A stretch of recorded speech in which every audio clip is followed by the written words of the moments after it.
Olá, pessoal. Nós estamos começando mais um HDL Podcast e hoje nós temos um convidado muitíssimo especial. Estou muito empolgado, muito feliz, até porque também hoje nós estamos pela primeira vez usando essa modalidade aqui para uma entrevista à distância.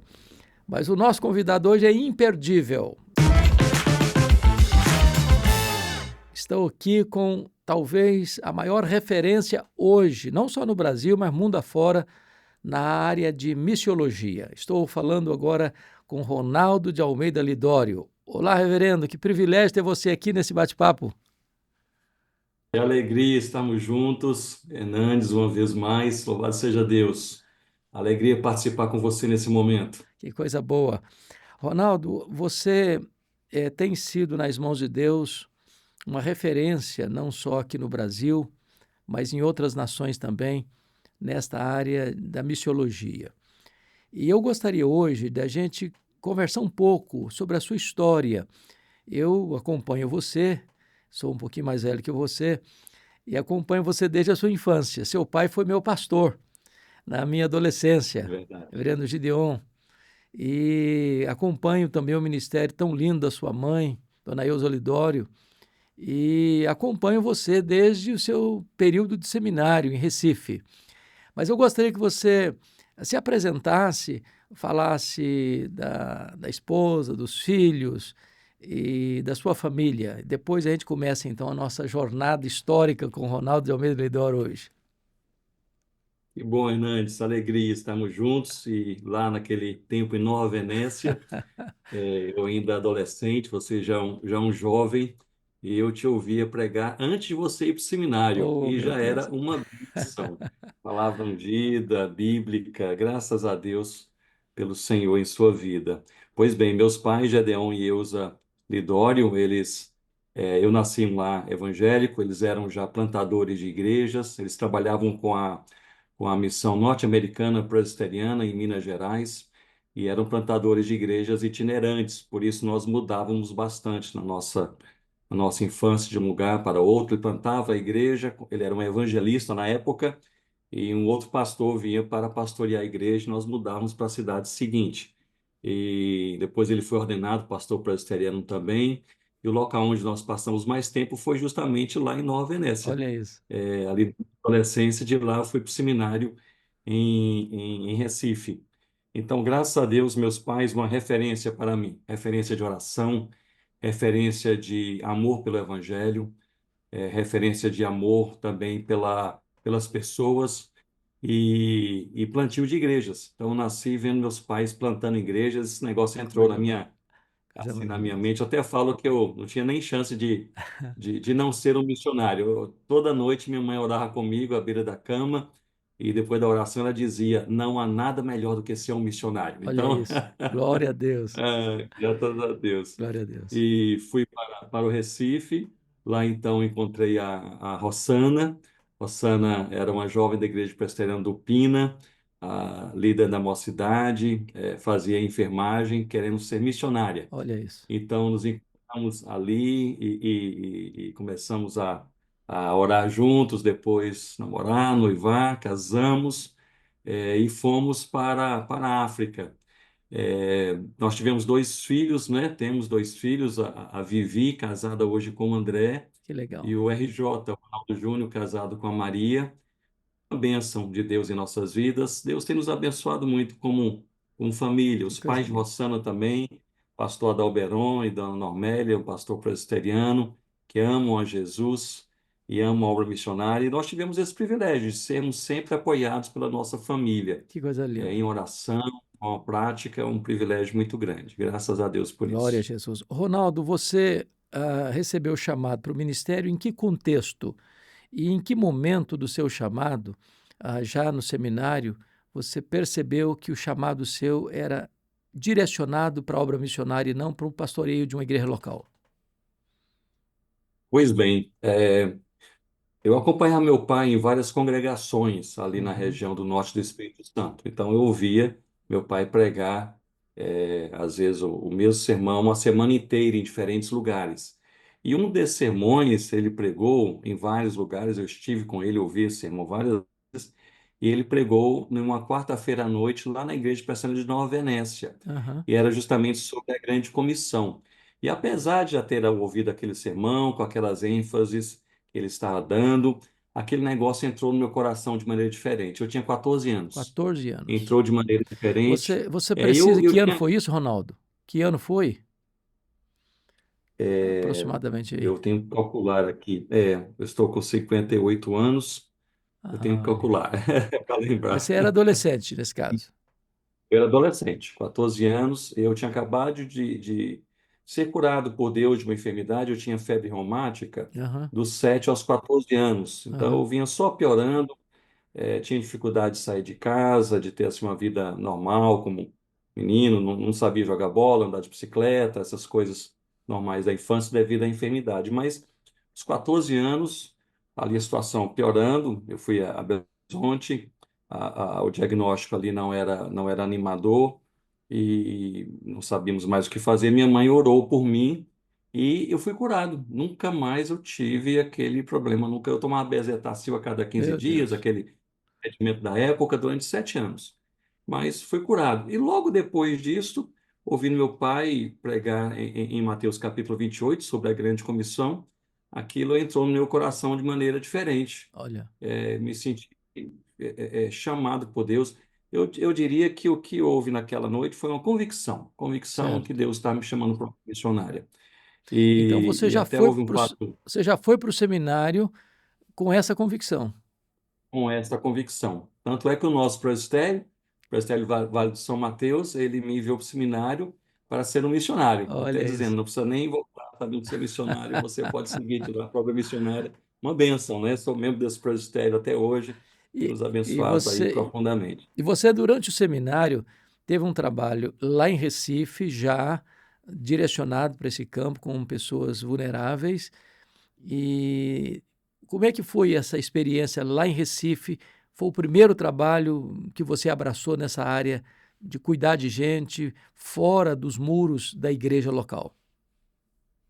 Pois bem, eu creio que essa convicção missionária entrou no meu coração, ou se definiu em dois momentos. Uhum, Primeiro momento, depois desse minha convicção de chamado aos 14 anos, meu pai começou a me levar para o trabalho que ele fazia naquelas congregações todas. certo. E eu ia, o acompanhava, e eu comecei a perceber que aquilo que enchia o coração do meu pai não era aquilo que enchia o meu coração. Ele era um pastor. Aham, Ele amava a igreja, gente crente, visitando as pessoas, aconselhando, pastoreando, ensinando a palavra.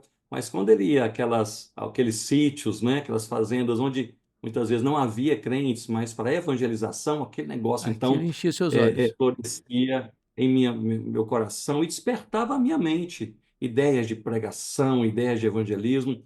E eu disse, meu pai, eu creio que eu não sou pastor, eu creio que sou missionário. Ele falou, eu já sabia que você é missionário. Eu fui para o seminário com essa convicção mais prática. Aham, E lá no seminário, é claro que estudando a palavra de Deus, uma convicção mais teológica, né? Como nós vemos em Efésios 4:11, que o Senhor Jesus chamou alguns para serem apóstolos, profetas, pastores, evangelistas e mestres, né? Ali, pastor, uhum, mestre, aquele texto com apenas uma função, mas pensando assim nessas 5 funções de maneira mais geral, eu não me via como um pastor mestre, mas sim como um evangelista. uhum, E aquilo que enchia realmente não apenas meu coração, mas despertava a minha mente, que eu creio que são os dons que Deus vai dando a todo o seu povo, no uhum, contexto de Efésios 4, para que duas coisas possam acontecer: para que a igreja local seja fortalecida e para que o evangelho se espalhe por toda a terra. Então, uhum. por isso nós temos todos os cristãos envolvidos com a palavra, devem ser envolvidos com a missão,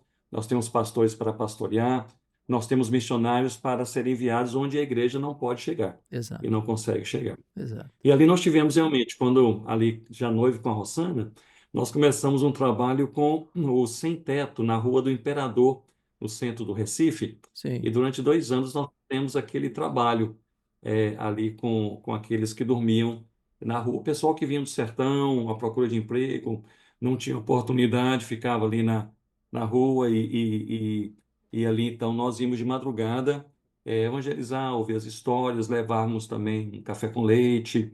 A Rossana fazia uns sanduíches e nós sentávamos com eles ali. Foi um tempo muito bom de servir, de evangelizar.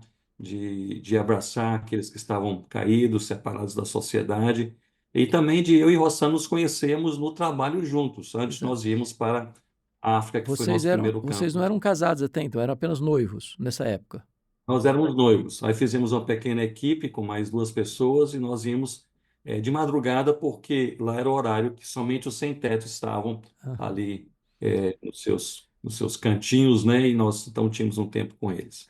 E nos casamos, e Rossana terminou o curso de enfermagem, eu fiz outros cursos e nós fomos para Gana, na África. Antes. Foi quando, na lua de mel, Ah, você talvez não se lembra disso, mas ah, nós, quando nós nos casamos, eu tive um convite de algumas igrejas para ser pastor, sim, e eu sabia que eu precisava realmente focar no trabalho missionário, né? Que se eu sim. começasse a pastorear, possivelmente perderia alguma oportunidade que Deus estivesse abrindo para sermos missionários em campos transculturais. Nosso sonho era sermos missionários entre povos não alcançados, né, com esse Aham. foco.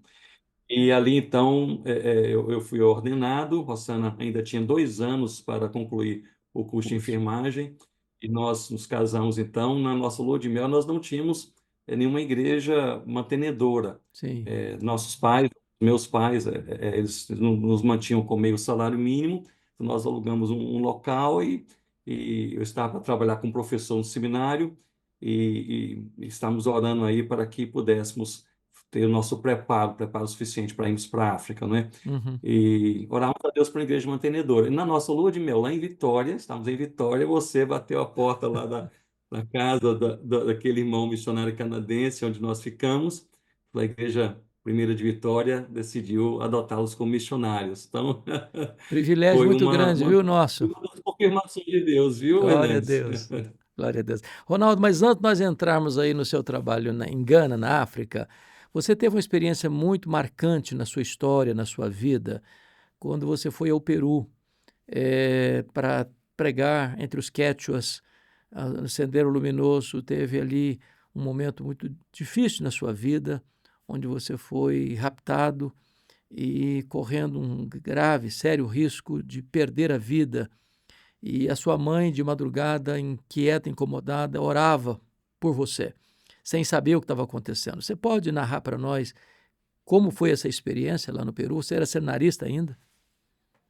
Pois bem, eu já era casado. Nós tínhamos éramos casados há poucos meses, e chegou à igreja presbiteriana um pedido da igreja peruana de auxílio, para que fossem enviados pastores para colaborarem com as igrejas peruanas que estavam sem líderes. Isso porque era no auge do Sendero Luminoso. Então, o Sendero Luminoso no Peru queria recrutar ali guerrilheiros contra o governo. A igreja se opôs, especialmente a igreja Quechua, nas montanhas, e eles então se opuseram à igreja, mataram vários pastores, prenderam outros, e os pastores foram dispersos, e as igrejas ficaram sem pastores e líderes. E recentemente saiu até mesmo um estudo em que mais de 800 pastores e líderes quechuas foram mortos nesse período de 10 anos, mais de Uhum. 800. Realmente foi um massacre, foi um momento terrível. E eu fui desafiado a ir como pastor presbiteriano para colaborar com algumas dessas igrejas. Um trabalho bem itinerante, de poucas semanas, passando de igreja em igreja. É um local nas montanhas, na região de Ayacucho e até Huancavelica. E ali então eu ficava de igreja em igreja, pregando a palavra, encorajando as pessoas, sempre com portas fechadas, muitas vezes de madrugada. Havia muita perseguição, eles estavam sempre olhando para ver se ninguém de fora estava ali se aproximando. Era interessante como eles louvavam a Deus, Hernandes, no meio dessa perseguição. Sim, Ali eu me lembro que geralmente até o diácono ficava do lado de fora da igreja. Quando cantávamos um pouco mais alto, ele batia assim na janela para podermos abaixar o volume diminuiu o das, volume. das vozes, porque, né, poderia chamar a atenção, mas povo orando a Deus, buscando a Deus. É uma sede do evangelho tremendo, é um exemplo. E na região de Huancavelica, eu estava ali também, em situação como essa, uma igrejinha com portas fechadas, janelas fechadas, e eu tinha terminado de ler o Salmo 23, que é em quechua, Dios Tataliai, o Senhor é meu pastor. E quando eu comecei a falar sobre este salmo, então as portas foram quebradas ali da porta da frente, e entraram muitos homens com aquelas máscaras e armas potentes, e mandaram todos nós ajoelharmos, nos ajoelhamos ali, e eles então me pegaram juntamente com dois outros jovens que estavam sentados mais à frente. Eles haviam liderado o louvor, entendendo que nós éramos talvez os líderes da igreja. E nos pegaram, então, fomos ali levados, amarraram os nossos braços, né, assim para trás, e fomos levados até um local. Até me lembro que eles foram levados primeiro, logo depois eu fui levado por dois guerrilheiros e até me colocaram perante assim uma pedra. Eu achei que eles iriam me matar naquele momento e armaram então suas armas. E um deles falou: Não, o chefe está falando para levar todos para lá. E aí me levaram, colocaram no caminhão, viajamos um tempo, chegamos no local. E o fato é que ali eu descobri que eles haviam feito isso com muitas igrejas. Então estavam lá muitas pessoas, né? E não Aham. somente igrejas, mas pessoas que eles pensavam ser contra o movimento da guerrilha. E fomos colocados ali perante um paredão, ali de costas para eles, as mãos amarradas atrás das nossas costas, e eles começaram a interrogar as pessoas, né? Foi uma noite difícil, assim, apanhamos muito, e eles pressionavam de todas as formas, E eles queriam batiam tirar de mais em vocês alguma confissão que outros. pudesse Eles comprometer. queriam tirar uma confissão, que nós éramos espiões do governo, Entendi. né? Que nós éramos espiões. No meu caso, por ser brasileiro, então eles ficaram ainda mais assim exaltados, né? Então o governo tem relações com o Brasil, então agora está enviando espiões brasileiros para cá, né? Como turistas e tudo. Eu falei, não, eu sou missionário. E eu tinha até o meu passaporte no meu bolso, eles pegaram, aí o chefe era um rapaz, falou, não deixe no bolso que quando encontrarem o corpo, eles vão ver quem ele é, nós queremos mandar essa mensagem e tal. E ali eu orei, entregando a vida ao Senhor. Nossa vida pertence a Ele. Deus é fiel em todo momento, né? É. Quando Ele intervém, quando Ele não intervém, permanece fiel. E orei por Rossana. Não tínhamos filhos, né? Não tínhamos, éramos recém-casados, né? Uhum. Ali. E de repente, no meio de tudo aquilo, depois de várias horas, parou, chegou perto de mim uma pessoa, colocou a mão no meu ombro e disse: Não se preocupe, eu estou aqui. Eu conhecia aquela voz, falou em espanhol, reconhecia aquela voz, e era um homem que havia estado à tarde em um estudo bíblico que nós fizemos também com portas, Fechadas. na igrejinha com portas fechadas, e ele estava lá. Eles não sabiam quem ele era, os líderes da igreja ficaram até nervosos, mas ele fez algumas perguntas bíblicas, eu respondi, etc. E ele saiu antes de tudo terminar. O pessoal ficou até um pouco assim preocupado com isso. Ele era o chefe, aliás, ele é o pai do chefe daquela facção do Olha Sendeiro só. Luminoso. Ele era o pai. E ele começou a discutir com o filho. Não, ele é missionário. Eu ouvi ele falar da Bíblia hoje à tarde. Ele é missionário, não é espião. E o filho, então, se sentiu desafiado pelo pai, começou a gritar e tudo mais. Eu sei que nesse momento o pai sai e de repente chega uma caminhonete atrás de mim, e ele me pega assim pelas costas, me joga dentro da caminhonete, ali abre a porta, joga dentro da caminhonete, entra, e o filho gritando, atirando para cima, mas não atirou em nós, o pai estava lá, e ele então saiu com o carro. Eu falei, temos dois irmãos que estavam lá comigo, e eu creio que eles estão, porque nessa altura nós éramos muitas pessoas, não sabíamos quem estava, quem não estava lá. Eu creio que eles estão lá nesse grupo. Ele disse: Se eu voltar, eu mesmo serei morto. E parou e me deixou ali na portinha na porta da igrejinha, Da mesma em que igreja as que você pessoas estavam estava. orando, na mesma igreja, em que as pessoas estavam orando. Foi de cortar o coração. Cheguei, as primeiras pessoas que eu vi foram as mães daqueles dois rapazes. Perguntaram: Onde estão nossos filhos? Eu disse: Eu não sei. Fomos levados juntos para um local, não sei se eles estavam lá ou não, nesse mesmo local. E assim aconteceu. E aí nós nos dispersamos, eles falaram: eles vêm atrás de vocês, então vocês têm que se esconder. E eu me escondi até num pequeno estábulo, havia ali algumas ovelhas deitadas, eu deitei atrás, fiquei até amanhecer para depois, então fugimos descendo as montanhas. Aí fui levado por um Quechua, que era o líder ali das igrejas da região. E semanas depois, 2 semanas depois, os corpos daqueles dois rapazes foram encontrados, com muitos outros que foram mortos ali naquela madrugada. Eu não sabia disso, mas naquela mesma noite, foi o que você comentou, naquela mesma noite, a minha mãe, ela se sentiu incomodada de madrugada, ali, se ajoelhou e passou a madrugada orando por mim para que Deus pudesse me livrar do mal. Foi naquela noite justamente em que tudo aconteceu. Aconteceu. E graças a Deus, assim, no meio de dores, de intervenção de Deus, quando Deus também permite que seus filhos sejam que sofram, até mesmo que morram, mas assim a fidelidade do Senhor. E essa igreja Quechua, ela floresceu. Uma semana depois que eu Glória a voltei ao Deus. Brasil, Romulo Brown, Romulo era o Quechua tradutor da Bíblia, juntamente com os irmãos americanos, para o Quechua. Ele também caiu em emboscada com outros 6 líderes e também morreram. Mas essa igreja floresceu, se tornou uma igreja que plantou diversas outras igrejas, permanece firme no Evangelho Glória a Deus. até hoje, graças a Deus. Louvado seja Deus. Ronaldo, depois dessa experiência, você tem um fato que me marca muito. Se você puder compartilhar conosco, quando você vai para a África para trabalhar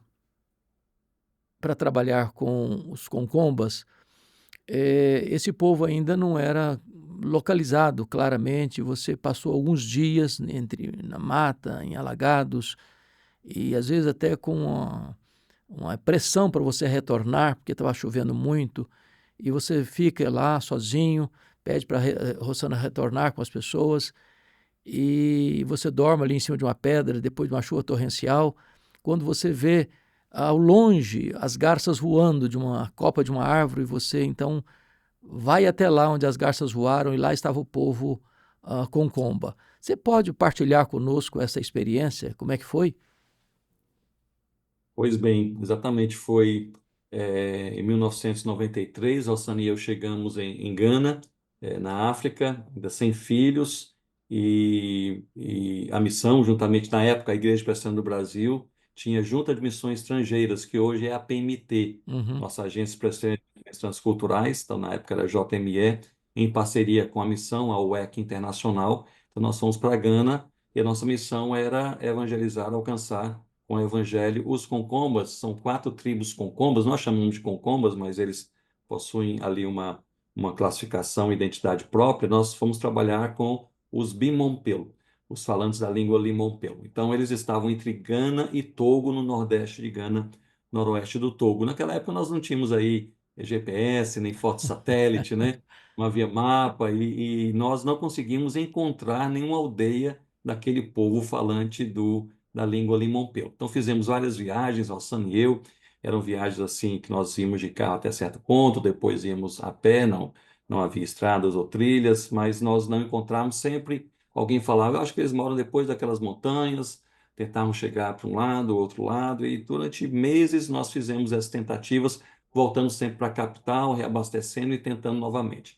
E aí, certa vez, nós resolvemos tentar chegar até aquela região pelo Togo, o país vizinho. Sim, E levamos 2 guias africanos conosco, de outra região, do centro do país, mas que conheciam um pouco a região do Togo. Então nós fomos juntos, eu, Rossano e os 2 guias, de carro até o limite ali da fronteira, deixamos o carro, não havia mais estradas, e nós caminhamos até uma outra aldeia, que nos deu outra pista, até uma outra aldeia, nos deu outra pista, e aí nós íamos sempre assim, de pista em pista, procurando os concombas falantes do Limompeu.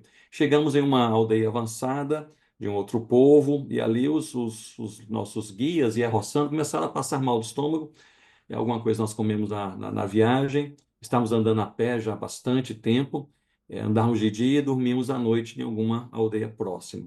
Os africanos sempre muito hospitaleiros, né? Nos recebiam, nos alimentavam, e sempre assim tínhamos essa acolhida.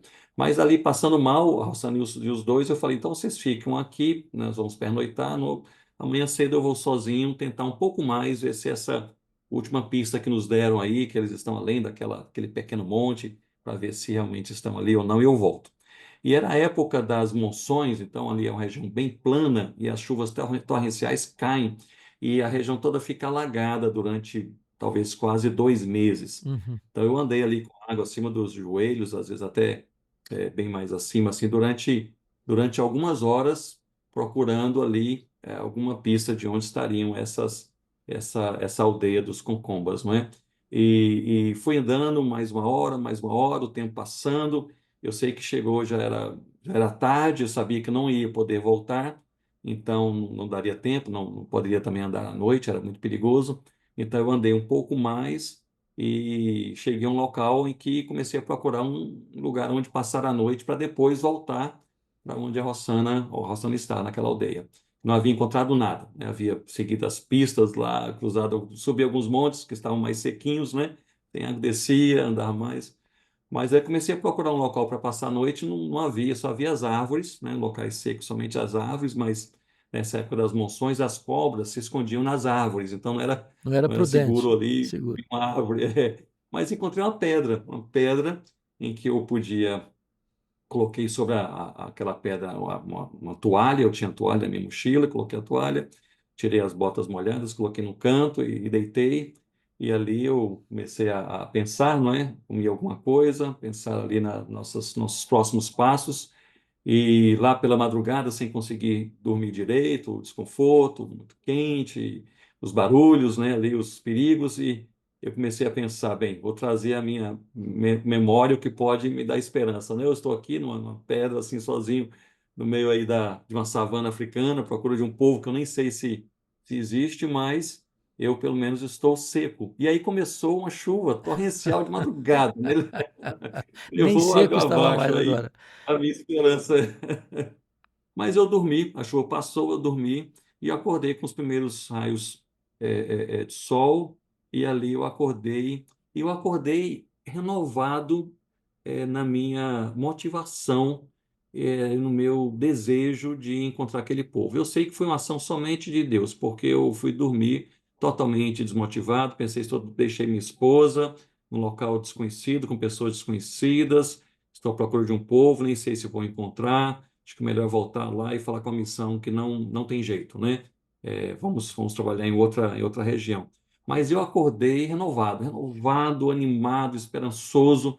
E eu sei que foi a ação do Espírito Santo em meu coração naquela madrugada, aquele fim de madrugada. Uhum. E quando acordei renovado, falei, vou caminhar mais um dia. Eu coloquei minhas botas, coloquei minha mochila, ali comi alguma coisa rápida, entrei na água novamente. Quando eu entrei na água, de um lado esquerdo, me lembro até hoje, assim, à minha esquerda, bem distante, eu vi várias garças brancas voarem. Sim. E eu pensei, o que fez as garças voarem? Eu fui naquela direção, abrindo os arbustos, e quando eu cheguei até onde as garças Uau. elas tinham voado, era justamente o início daquela grande aldeia de Coni.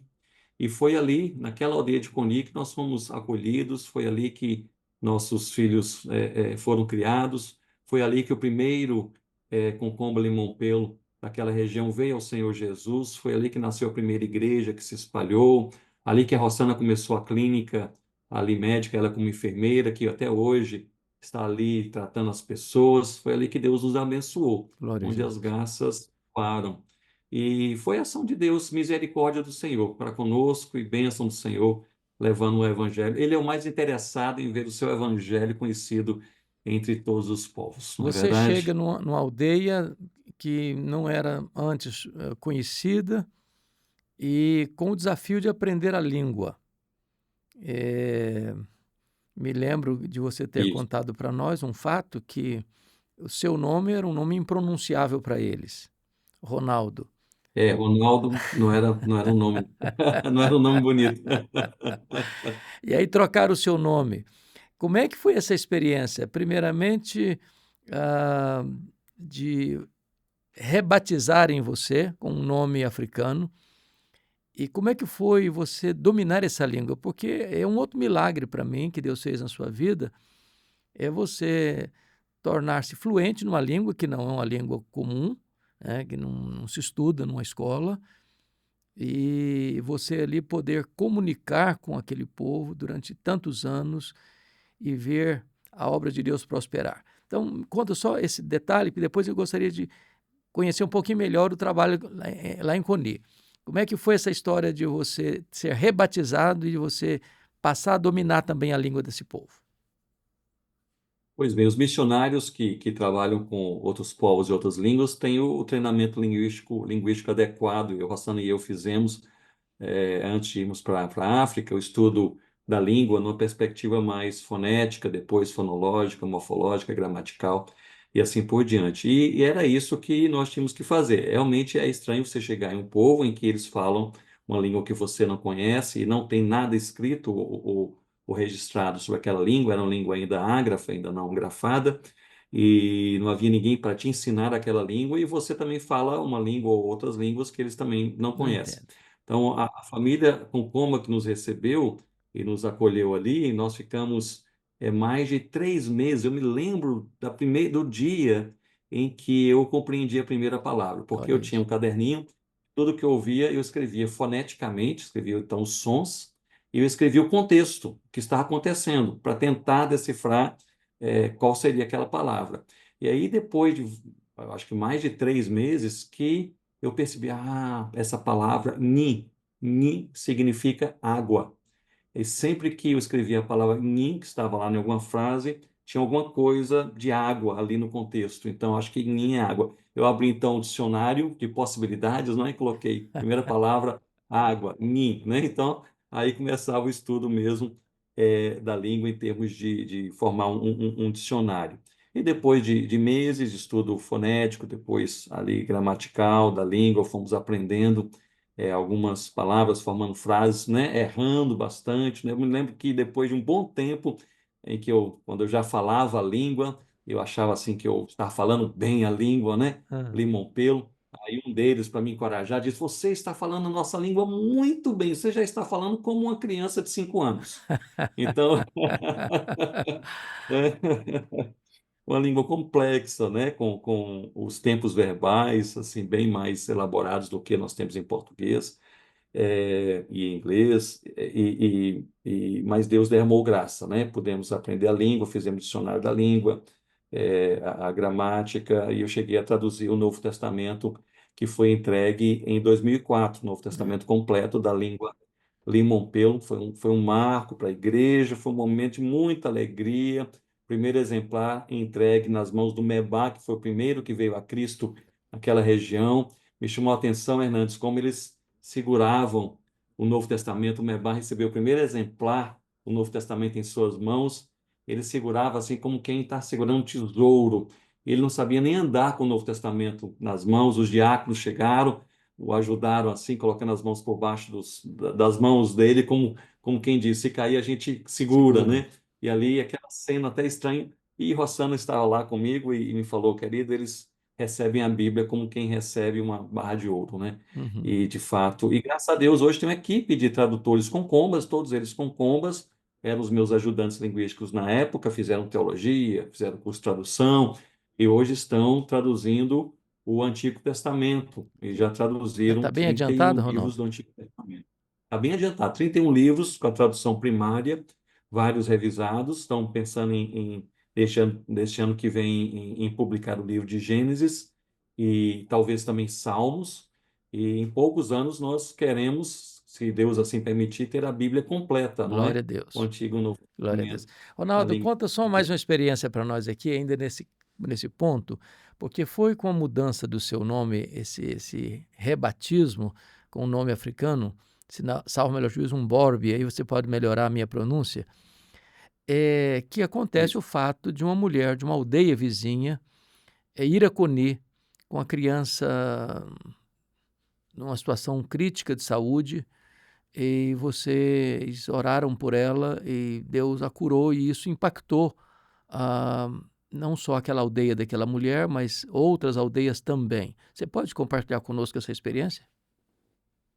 Pois bem, nós estávamos naquela fase que nós já sabíamos conversar na língua, já estávamos comunicando o evangelho na língua, aquela fase bem inicial em que nós estávamos testando para ver o que era bem compreendido, o que não era compreendido, os valores culturais, para que nós pudéssemos comunicar o evangelho de maneira teologicamente fiel e culturalmente compreensível. Esse é o desafio do missionário transcultural, não é? Uhum. Comunicar o evangelho de maneira teologicamente fiel e culturalmente compreensível ao mesmo tempo. E Rossana, como enfermeira, logo, mesmo antes de estar falando a língua com fluência, ela já começou a tratar os enfermos, porque haviam enfermos, né, em toda aquela região, e havia enfermos lá, como há em todo lugar. E a Rossana, então, tratava ali os enfermos, ela foi a primeira que levou os medicamentos ocidentais para lá, não conhecia naquela época nenhum dos medicamentos que nós conhecemos aqui, não é? Ela foi a primeira a levar. Então, graças a Deus, pessoas que sofriam muito com malária, com pneumonia, muitos problemas de pele, tuberculose, e ela foi tratando as pessoas. E isso abriu portas, né, de confiança, de carinho, né, de envolvimento com eles. E ali, como eu falava muito a respeito de Deus, e Deus, né, que é o Deus criador de todas as coisas, o seu nome em Limampelo é Umbor, Umbor. E eu falava muito que há Deus, né? Que há Deus. Esse Deus ele existe, né? É porque eles criam em muitos espíritos. E todos os espíritos nos quais eles criam eram espíritos maus, ou espíritos que às vezes faziam o bem, às vezes faziam o mal, mas não era possível confiar em nenhum deles. Por isso os sacrifícios eram feitos para Placar. aplacar a ira dos espíritos, para sofrer menos, não é? E esses eram os deuses que assim eles conheciam. Eu dizia, não, mas há um Deus, né? Esse Deus é o Criador, é o Deus vivo, Deus verdadeiro, é o Deus justo, Deus bom. Há um Deus. E ali, então, eles tinham muita dificuldade de pronunciar o nome Ronaldo e o nome Rossana também. E ali para Rossana foi mais fácil, porque ela ajudando a curar as pessoas e tudo, começaram a chamá-la de Dota Pi. Dota Pi é mulher que cura, né? O Pi é JP. mulher, então Dota Pi, mulher que cura, né? E ali o meu nome ficaram Ronaldo, mas não achavam feio, achavam esquisito pronunciar e tudo mais. Vamos pensar o nome para você. E nome na cultura concombo é algo muito importante, né? É ligado à sua identidade. E ali um dia me chamaram de Umborbi, que significa aquele que diz adeus, né? É um provérbio, Umborbi, né? Bi Borbi. é falar que há, né? Falar que existe, né? Umborbi, aquele que diz existe um Deus. Isso, Deus construindo um ambiente para Uhum. que o evangelho fosse de fato compreendido e pudesse entrar nos corações. Foi nesse contexto que em uma outra aldeia, então Rossana e eu estávamos em uma outra aldeia, e ali chegou uma mulher, Rossana estava tratando as pessoas o dia todo ali, e chegou uma mulher no final do dia com uma criancinha, há poucos meses de nascida, cheia de tumores ali, dos pés à cabeça, literalmente, seu calcanhar, seu peitinho aqui, cabeças, aqueles tumores cheios de pulso, né? E Rossana limpou aquela criança e falou com a mulher que, infelizmente, não tínhamos mais nenhum medicamento, né? Todos os medicamentos, inclusive antibióticos, tudo, né? Havia acabado, nós tínhamos que ir à capital comprar mais. E aí eu disse, não tenho mais nada. E Rossana tinha um pouquinho de mercúrio, então usou ali, diluiu um pouco de água e usou para limpar aquelas feridas. E a Rossana que disse à mulher, eu posso orar pela sua criança, né? Há um Deus verdadeiro que se ele quiser, ele pode fazer todas as coisas, inclusive curar. E aquela mulher que nem era concomba, essa mulher de uma outra etnia, não era concomba. Ela disse: eu creio que se ele puder, e se ele quiser, ele pode curar. Você pode orar, então, pela minha criança. E Rossana orou pela criança. E aí, no outro dia, nós estávamos ali, aliás, creio que 2 dias depois, nós estávamos ali embaixo da árvore, na mesma aldeia. Nós estávamos ali passando um tempo nessa aldeia, Rossana cuidando das pessoas, e nós estávamos evangelizando. E estamos nessa mesma aldeia e essa mulher veio com aquela criança ali toda enrolada nos panos, veio em nossa direção, passos curtos, e até eu pensei, essa criança morreu. Realmente a criança estava com dificuldade para respirar e tudo mais, a criança morreu. Mas quando ela chegou perto, abriu um sorriso, abriu ali os panos, aquela criança não somente estava viva, mas estava assim totalmente curada, não Glória a havia Deus. mais nenhum tumor em nenhum local do seu corpo havia apenas a pele um pouquinho descascada nos lugares onde antes estavam os tumores. E aquela mulher, uma alegria tremenda, louvando a Deus, era uma mulher da etnia Fula, louvando a Deus, e ela começou a ir nas palhoças concombas, porque aquela aldeia era concomba, e nas palhoças concombas, mostrando a criança e falando que aquele Deus verdadeiro, pregado, que está sendo pregado ali, de fato curou a sua filhinha. Então, até eu costumo dizer que foi quem primeiro pregou o evangelho para muitas pessoas ali, foi aquela mulher, não E é? você, E você, Deus foi construindo ali esse contexto todo de interesse, as pessoas começaram a se interessar pelo evangelho, a fazer perguntas, Mas como que você sabe que esse Umbor é quem criou todas as coisas? Mas como vocês viram Jesus pessoalmente, é lá da terra de vocês? Já se encontraram com ele? Mora lá? Aquelas perguntas de quem nunca havia tido contato com o Evangelho. Mas é nesse contexto que o Evangelho foi tornando compreensível, né? Porque o Evangelho tem que ser pregado de maneira teologicamente fiel, mas de maneira culturalmente compreensível. Foi se tornando compreensível para eles naquele contexto. Você narra a conversão do Mebá, que foi o primeiro convertido, e ele era uma espécie de líder religioso dessa aldeia, desse povo. Como é que foi a conversão dele? Em que contexto a conversão dele aconteceu e que impacto a conversão dele teve para a conversão de outras pessoas da aldeia? O Mebá, a conversão do Mebá foi o grande ato de Deus para alcançar aquela região. De fato, não foi a nossa presença como missionários, nem mesmo outras pessoas, mas o início, realmente, o impacto maior veio pela conversão do Mebá. O Mebá era um feiticeiro, era um ancião conhecido em toda aquela região, até mesmo além de Coni, mas ele morava em Coni, na aldeia que nós também morávamos, e ele era um adorador, lá podemos chamar de guardião de um espírito chamado Grumadi. Grumadi é um espírito muito temido, porque eles creem que Grumadi ele pode matar. Poucos espíritos podem matar, mas Grumadi é um deles.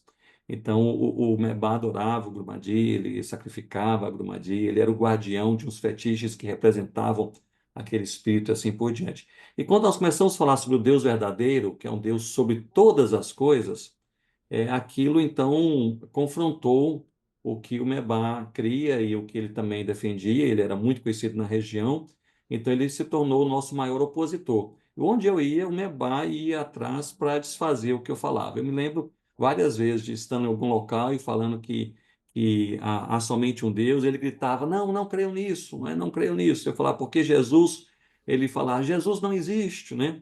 Sempre ali uns passos atrás, gritando e se opondo.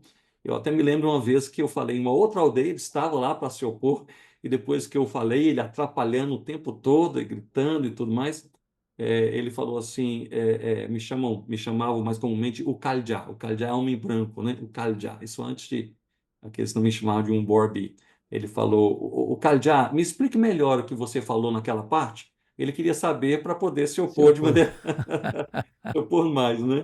Mas nisso tudo, ele se tornando esse maior opositor, ele se tornou a pessoa que mais ouviu o evangelho, que todos os momentos que eu evangelizava, ele Ele estava estava lá. lá. E ele ouviu o evangelho, ouviu o evangelho. E eu e Rossana, nós imaginávamos que as primeiras conversões ali no meio daquele povo aconteceriam conosco ali, assim, a gente pregando o evangelho e orando pelas pessoas e pela graça do Senhor, alguns vindo ao Senhor Jesus. Mas é interessante como a primeira conversão aconteceu. Eu estava tomando banho no final de uma tarde e eu ouvi um barulho na aldeia, as pessoas correndo. Eu vesti rapidamente minha roupa, eu saí e ali eles falaram: olha, o Mebá, ele enlouqueceu, enlouqueceu. Hum. E aí eu corri com as pessoas, ele estava no meio da aldeia, embaixo de uma árvore, e ele gritava e pulava. Eu me lembro aquela pequena multidão ao redor dele, os filhos tentando segurá-lo, mas ele se livrava Desvencilhava. assim, ele pulava e ele gritava, e as veias do pescoço pulando assim, sabe? Aquele grito. E aquele homem feiticeiro pulando e gritando, primeiro pensamento foi: o homem está possesso Uhum. por um espírito maligno. E ali comecei a me aproximar, e quando eu cheguei mais perto, eu notei que ele gritava sempre, ou quase sempre, a mesma coisa. Ele gritava sempre a mesma coisa. Ele dizia em concomba: concó não yum, cocó, que significa: agora eu sei, agora de fato eu entendi tudo. Eu entendi tudo. Em um certo momento, ninguém sabia o que estava acontecendo, eu também não sabia o que estava acontecendo, mesmo depois de ouvir essa frase. Um dos filhos Mebal segurou pelo braço e disse: o que você entendeu? O que você entendeu? E aí ele parou de pular, parou de gritar, olhou ao redor. Eu notei que ele se emocionou, seus olhos ali se encheram de lágrimas, e ele disse: agora eu entendi que há somente um Deus, Jesus Cristo é o nosso Senhor, e ele será a nossa salvação eterna. Aleluia. E ali então ele havia não somente compreendido o Evangelho, mas o Espírito Santo havia convertido o coração. Glória a E o Deus. Mebá, depois ele se tornou o maior pregador do Evangelho em toda a região, incansável. A gente tentava acompanhá-lo sem conseguir. Já era um homem idoso, não é? mas se tornou presbítero da nossa igreja, levou seus 11 filhos e a sua esposa ao Senhor Jesus, aí já Olha, nasceu a igreja em glória nasceu a a igreja em Jesus. Coni, do Mebá, não é? Ele faleceu anos atrás, deixando um testemunho de fé e perseverança, e ali o evangelho se espalhou a partir da família dele. E nós fomos, então, aproveitando essa grande porta aberta de Deus, né? Juntamos forças e nós íamos com eles, então, de aldeia em aldeia, pregando o evangelho. E o fato de saber que Mebá veio a Cristo e passou a conhecer o único Deus verdadeiro, sendo ele um adorador de Grumadi, ele pegou depois fetiches, até mesmo levou no meio da aldeia, dias depois, quebrou os fetiches, explicando que aquilo era engano, como ele havia compreendido agora o evangelho. Se tornou, então, assim, Uma referência para a foi um região. fato em toda a região, foi aquela coisa, não se falava sobre outra coisa, né, a não ser sobre a conversão de Mebá e sua família, graças a Deus por isso. Ronaldo, você no período que ficou lá, foram quantos anos? 7 anos? 9 9 anos, anos. 93, 2000. Você enfrentou alguns problemas, ou vários problemas muito graves de saúde, várias malárias, envenenamento. Vamos deixar a questão das abelhas para mais para frente um pouquinho. Como é que foi essa questão de você lidar com tantas malárias, ainda permanecer nesse campo, de ser envenenado e ainda permanecer nesse campo? O que motivou você a permanecer lá, apesar de tantos riscos e perigos para a sua saúde?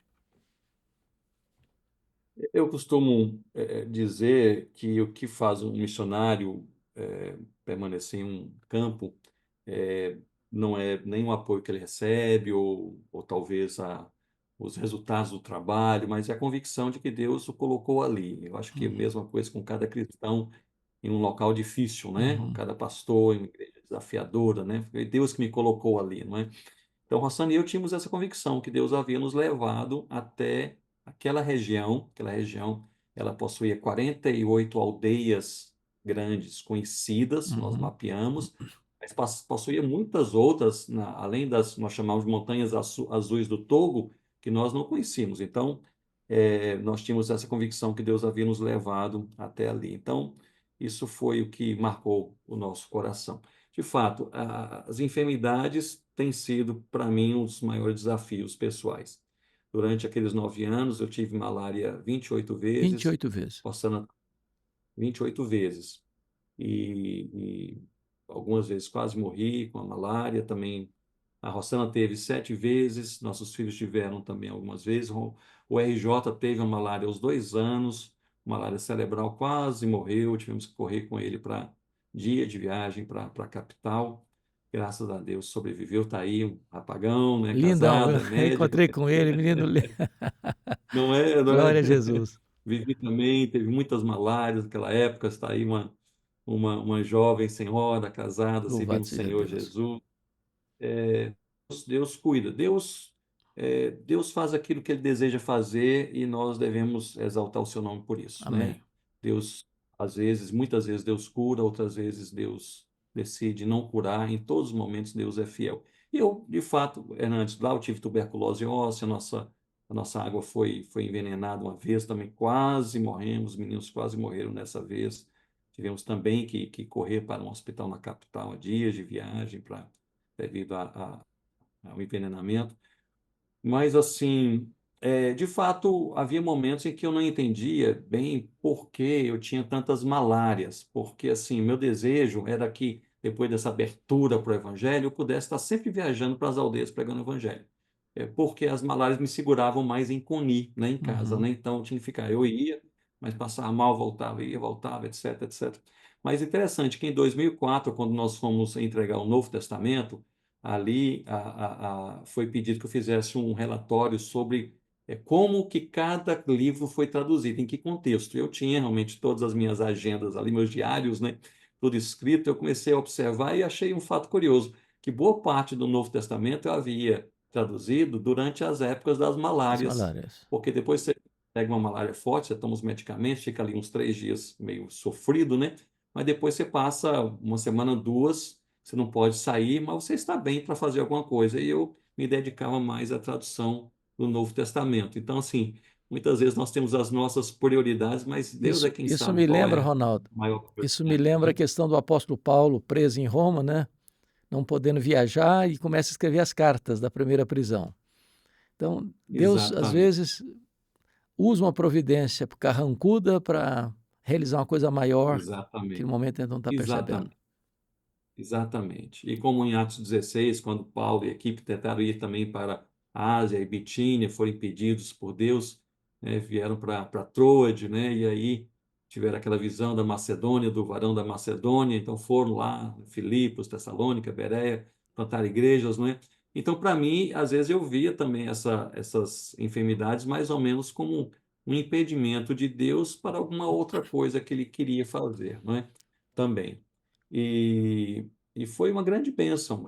Eu acho que as dificuldades de saúde, de fato, nos abatiam naqueles dias, naqueles momentos. Recentemente eu tive um câncer, fui fazer um tratamento aí em São Paulo, foi um tempo muito sofrido, mas como Deus é bom. Eu preguei outro dia, Hernandes, falando que Deus permite ou promove o sofrimento e quando Deus o faz, ou permitindo ou promovendo, ele o faz com três motivos. Às Uhum, vezes um deles, ou mais de um.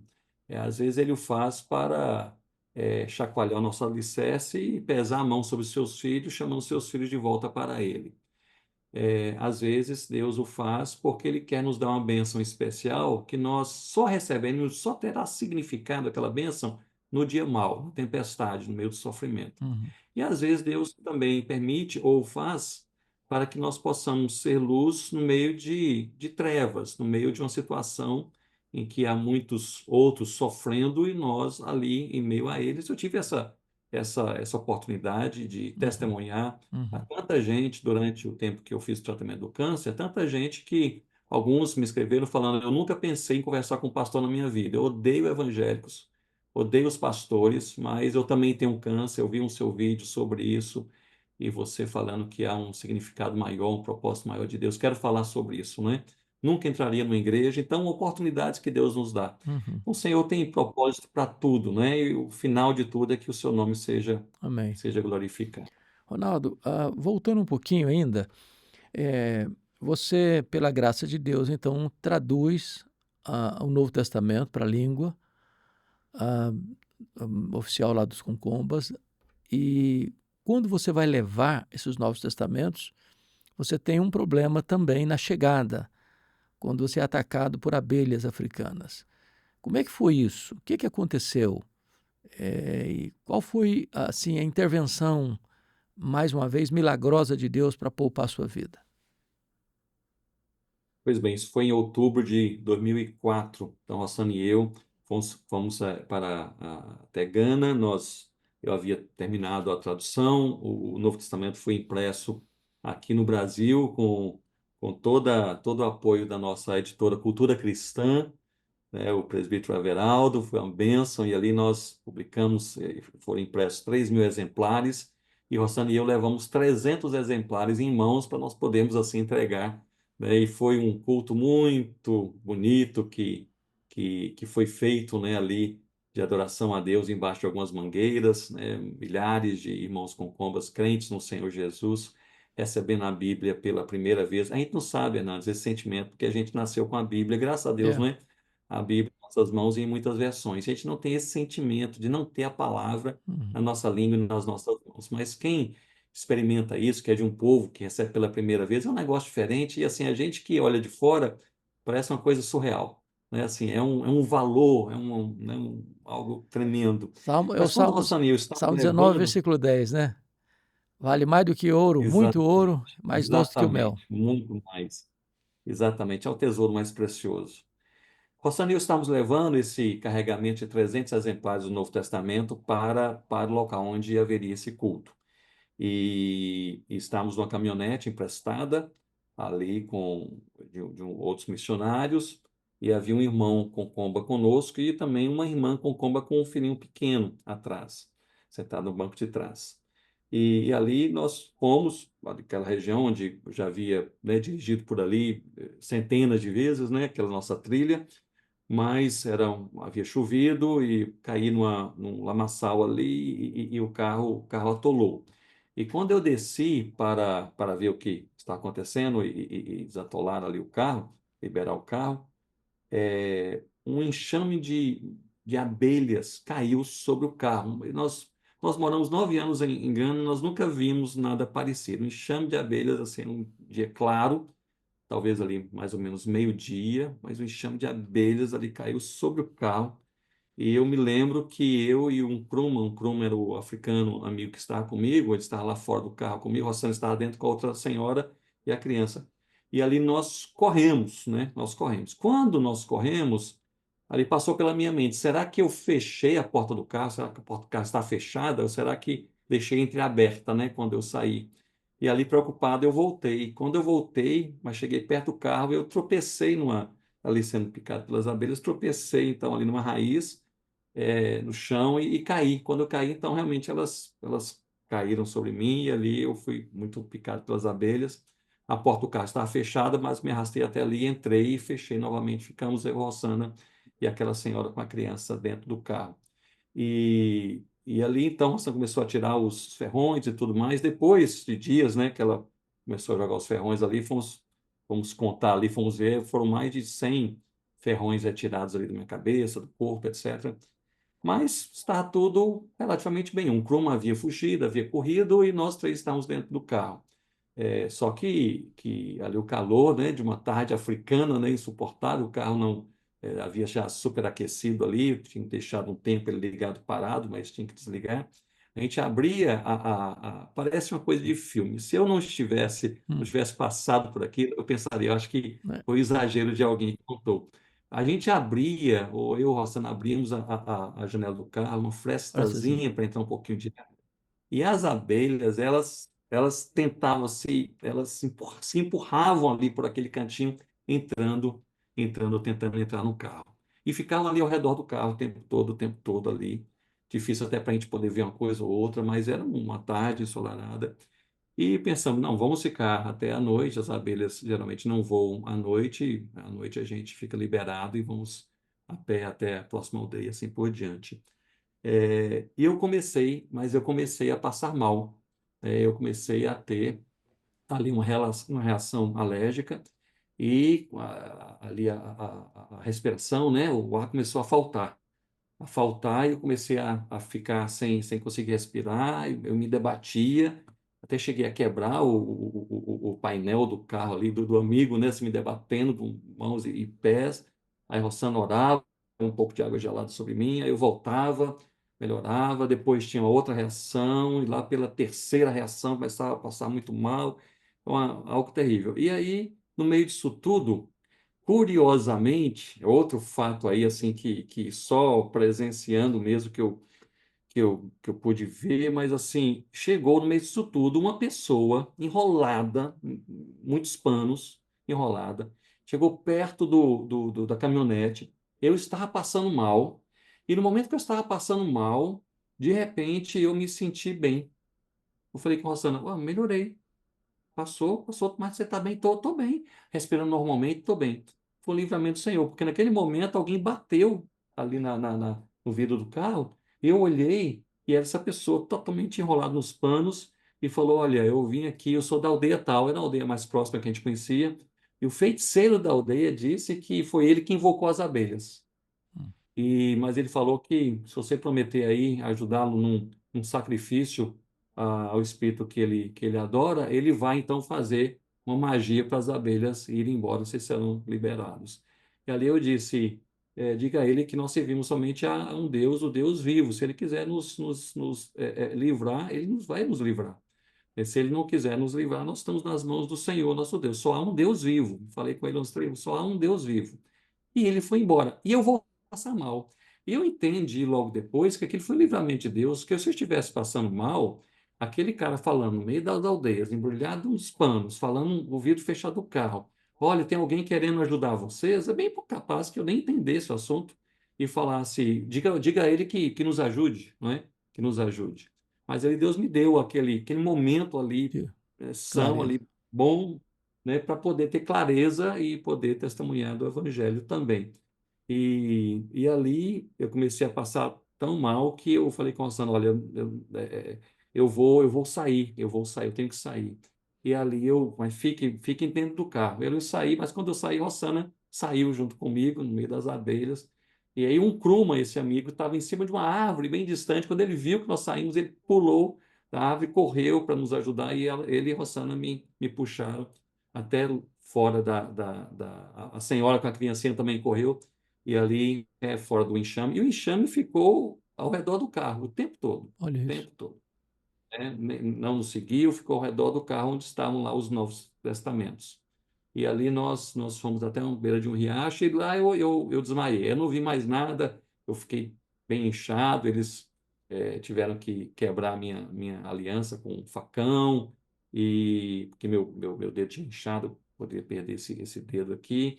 E aí o pessoal de Coni soube, e os enfermeiros lá, os concombas, né, enfermeiros de Coni vieram com motocicleta, me amarraram na motocicleta ali atrás. Eles têm uma técnica de amarrar a pessoa atrás ali para levar um paciente desacordado. Eu só sei que eu acordei na minha cama, ali Meu Deus. Na na nossa aldeia. casa. Acordei ali, e as mulheres da igreja ali ao redor cantando um hino que falava que Deus é fiel. Né? Eu acordei com esse cenário, né? E Rossana estava lá e já estava tudo bem. E passaram alguns dias, eu fiquei muito inchado, mas depois fui melhorando. E aí tivemos esse lindo culto, Culto. né? De louvor a Deus, entregando o Novo Testamento e o nome de Jesus Glória a sendo Jesus. exaltado. Né?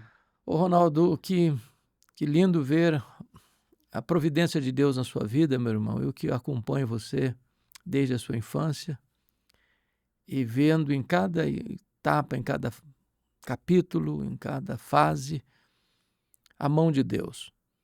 Não só na sua infância, a sua conversão, o seu chamado, o seu envio para o seminário, o seu ministério com as pessoas desabrigadas de Recife, o livramento de Deus no Peru, a maneira como Deus conduziu você até os Concombas, a escolha desse povo, a sua perseverança em prosseguir sozinho, deixando a sua esposa para trás, com pessoas que você não conhecia, o ânimo novo depois de uma noite de chuva em cima de uma pedra, o fato de você caminhar para um local apenas porque viu umas garças voando da copa de uma árvore e chegando ali encontrando um povo, passando ali 9 anos da sua vida com seus filhos pequenos, desprovido de quaisquer recursos, e vendo uma igreja prosperar, dezenas de igrejas nascendo, um reavivamento espiritual, os muitos livramentos de Deus, de malária, de envenenamento, desse ataque fatal das ovelhas, das abelhas africanas, porque 100 picadas só na parte da cabeça é uma coisa que seria suficiente para levar uma pessoa a óbito. E Deus poupou sua vida e tem poupado agora desse câncer. E o entendimento que nós temos como igreja evangélica deste país é que Deus ainda tem muita coisa e coisas grandes para fazer na sua vida e através da sua vida. Hoje, pela graça de Deus, você tem sido levantado para ser uma referência, não só no Brasil, mas em outros países. E a nossa oração, Ronaldo, é que Deus preserve a sua vida, preserve a sua integridade, preserve a sua memória, preserve a sua capacidade de comunicação em outras línguas, porque também isso é um dom de Deus, né, que Deus lhe tem dado. E que temos convicção de que o fruto do seu trabalho só a eternidade pode revelar. Que Deus recompense você com toda sorte de bênção. Nós amamos você. A Primeira Igreja Presbiteriana de Vitória tem a maior alegria de ser parceira do seu ministério nesses anos todos. A Igreja Presbiteriana de Pinheiros, que eu sirvo também agora, tem um imenso carinho por você. E pelo Brasil afora, todos nós amamos você. Luz para o Caminho tem um carinho imenso por você. Muito feliz de você ser o nosso preletor no ano que vem, do nosso encontro de família, que já tem hoje mais de 1.000 pessoas inscritas. Esperamos em Deus ter o nosso congresso recorde de participação. E registro aqui minha gratidão a Deus por você. Registro a Deus minha gratidão pela Rossana, pela Vivi, pelo Ronaldo Júnior, pela sua mamãe, que é uma guerreira de oração, e que Deus abençoe você. Eu espero que esse compartilhamento que você reparte conosco hoje possa impactar muita gente, abençoar muitos corações e levar muitas pessoas aos pés do Salvador. Se você tiver algumas considerações finais, Ronaldo, para fazer, eu sei que você tem aí tantas atividades, e grato a Deus por nos dedicar aí uma hora do seu tempo, você está com a palavra para fazer essas considerações finais. Graças a Deus por isso. Nós, Rossani e eu, somos gratos ao Senhor pela amizade com você, com a Tinha, com tantos irmãos e irmãs que têm realmente nos encorajado, as nossas igrejas enviadoras que têm realmente caminhado conosco desde aquela época de 93 para cá até hoje. E o Senhor tem abençoado. Hoje nós estamos envolvidos com Planters, que é esse projeto, esse ministério de treinamento de plantadores de igrejas nativos em países mais fechados para o Evangelho, especialmente focando em 37 países da região da Ásia, Oriente Médio, Norte da África, e também das regiões amazônicas, na Colômbia e na Amazônia brasileira. E Deus tem abençoado em tudo. Eu queria aproveitar essa oportunidade, Hernandes, somente fazer um destaque, que pela graça de Deus, o Evangelho tem se espalhado por toda a terra. Nunca vimos tantas igrejas nascendo e tantas pessoas vindo ao Senhor Jesus como em nossa geração. Uhum. O Senhor tem usado todas as coisas, inclusive a própria tecnologia, para que isso aconteça, e lugares que eram totalmente não alcançados, hoje lá chegando, nós vemos, às vezes, igrejas vivas, bíblicas ali, alimentadas pela palavra, por meio da internet, por meio de algum aplicativo, um contato com alguma pessoa de outro país e assim por diante. Mas ainda é um grande desafio, uma tarefa inacabada, cerca de 7.000 povos considerados não alcançados em todo o mundo, e dentre estes, cerca de 3.000 são povos considerados não engajados, ou seja, onde não há conhecimento de nenhum cristão entre eles, não há nada da Bíblia traduzida, não há nenhum cristão entre eles, nenhum missionário que está ali, cerca de 3.000 povos em todo o mundo, mais de 1.200 línguas que não têm nem sequer João 3,16 traduzido em seus idiomas. Então, se por um lado nós temos essa grande alegria de ver o Evangelho se espalhando por toda a terra, mas ainda vários focos de resistência são os mais difíceis, digamos assim, aqueles que se mantêm mais isolados, né, do contexto cristão, isso na Ásia, no Oriente Médio, no Norte da África, em diversos países e regiões do mundo, onde mais de 3.000 povos não têm um cristão sequer entre eles, mais de 1.200 línguas não têm um versículo bíblico em seus idiomas. Então, a igreja evangélica mundial e a igreja evangélica brasileira precisa abrir os olhos para além dos seus horizontes. Grandes coisas o Senhor tem feito em nossas cidades, em nosso meio, louvado seja Deus por isso, mas é preciso orar pelos não alcançados, é preciso continuar enviando missionários para alcançá-los, é preciso se envolver com esse projeto de longo prazo, né, que é alcançar um novo povo, traduzir uma Bíblia em uma outra língua, é o projeto de uma vida. Então, é preciso um envolvimento, não rápido de 2 semanas apenas, mas um envolvimento de algumas De toda a décadas. história. E que Deus use toda a história, que Deus use a Igreja Evangélica Brasileira mais e Amém. mais Amém. no movimento missionário entre os pouco ou não alcançados em nosso mundo. Muito obrigado, Ronaldo. Muito obrigado. Deus abençoe então, Ronaldo. Um grande abraço, meu Amém. querido. Obrigado, Hernandes. Transmita o nosso Deus carinho, nosso abençoe abraço a você. Rossana, a Dona Eusa, a Vivi, o Ronaldo Júnior. E você é muito amado por Muito aqui, viu? obrigado. Você também, Atinho, vocês estão todos muito queridos e amados por nós. Nós oramos sempre por vocês, para que Deus continue também usando você como tem usado em tantos lugares, todos os dias, com Amém. palavra bíblica, ungida do Senhor para tantas vidas. Muito, Deus os abençoe. muito obrigado. Um abraço. Abraço, querido. Muito bem, gente. Nós estamos então encerrando esse HDL Podcast. Depois dessa conversa tão empolgante com o reverendo Ronaldo de Almeida Lidório, e eu espero que esta entrevista, esse bate-papo aqui, possa abençoar poderosamente a sua vida, impactar o seu coração. Então, pegue essa mensagem, transmita para outras pessoas, reparta isso com outras pessoas, vamos espalhar esta boa nova do que Deus tem feito e está fazendo ainda na vida e no ministério do Reverendo Ronaldo de Almeida Lidório.